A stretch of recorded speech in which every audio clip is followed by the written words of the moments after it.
Ang programang ito ay rated SPG. Striktong patnubay at gabay ng magulang ang kailangan. Maaaring may masiselang tema, lengguwahe, karahasan, sexual, horror o droga na hindi angkop sa mga bata.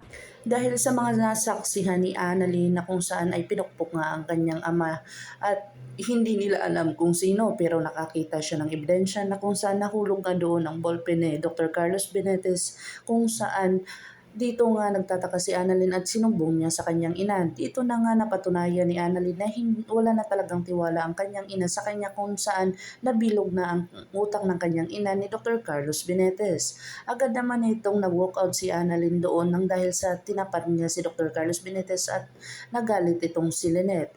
Nung umalis si Annalyn ay nasalubong nila si Lyndon at si Michael. Dito na nga ay pinatunayan ni Michael ang mga kasinungalingan ni Dr. Carlos Benitez na kung saan balimbing na tao ito. Agad naman itong sinabi ni Annalyn sa kanila na kung saan sinamahan nyo ba, nakita nyo bang nagsusuka, at talagang nagsinungaling pa itong si Michael sa harap nila ni Lynette at ni Annalyn na kung saan si Dr. Lyndon ay talagang nagpatunay din na hindi umalis daw si Dr. Carlos Benitez kasi hindi niya naman ito nakita. Dito na kinampihan ni Dr. RJ Tanyag ang kanyang anak na kung saan talagang nagsalita itong si Michael na si RJ daw ang nagsimula dahil sa binugbog ka daw ni Carlos Benitez. Dito na nga ay sinuntok ni Dr. RJ Tanyag itong si Michael na kung saan talagang nangingialam na hindi niya naman obligasyon, na kung saan gusto talagang umepal nitong si Michael kaya nakatikim itong ng suntok kay Dr. RJ Tanyag. Dito na nga ay si Moira ay finerd nga ang mga kaibigan ni Annalyn. Nakita niya kasing nag-uusap na kung saan hindi naman ito tungkol sa trabaho kundi tungkol sa ibang bagay. Pero bakit tinanggal niya na agad? Agad-agad naman itong nagalit itong si Nurse Karen at saka si Nurse Ivan dahil wala namang katuturan ang ginawa ni Moira. Hindi naman mabigat ang kanilang kasalanan kung bakit tatanggalin sila doon sa ospital. Dito na gumanti si Nurse Ivan at saka si Nurse Karen na kung saan talagang pinahiya nila si Moira. Sinabi nila dito sa gabinete na walang hiya si Moira dahil wala silang kasalanan at magpapadole sila, magsusupong sila para ito ay makaganti kay Moira. Talagang hindi magpapatigil itong si Moira kung saan talagang pareho sila ng kanyang anak. Aalis na sila Nurse Iba na kung saan nagpapaalam na sila sa kanilang mga kaibigan. Niyakap sila ni Dr. Meneses dahil wala nang magawa si Dr. Meneses sa kanila.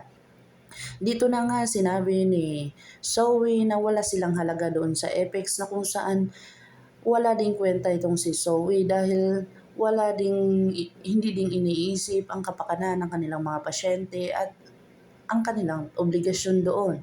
Ang sa kanya ay maalis lang ang kanilang mga kalaban na kung saan hindi naman ito makatarungan.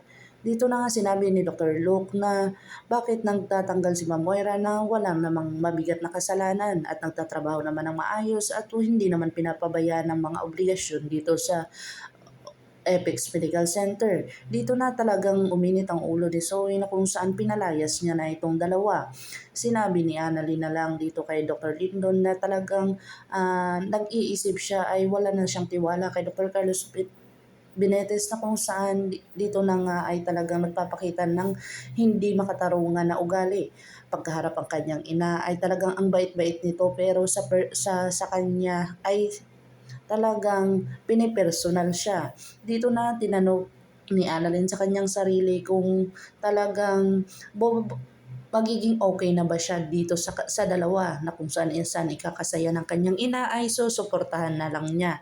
Dito na nanghingi ng tawad si Annalyn sa kanyang ina na kung saan sinabi niya dito na susuportahan na lang niya ang kanyang ina kung saan siya masaya at tuwang-tuwa naman ito si Lynette dahil sa okay na si Annalyn sa kanya. Abangan natin ang mga susunod pa na episode na ito, ang Abot Kamay na Pangarap. If you like my story, please like, share, and subscribe para ma-update po kayo sa mga susunod pa. Yan lamang po at maraming salamat.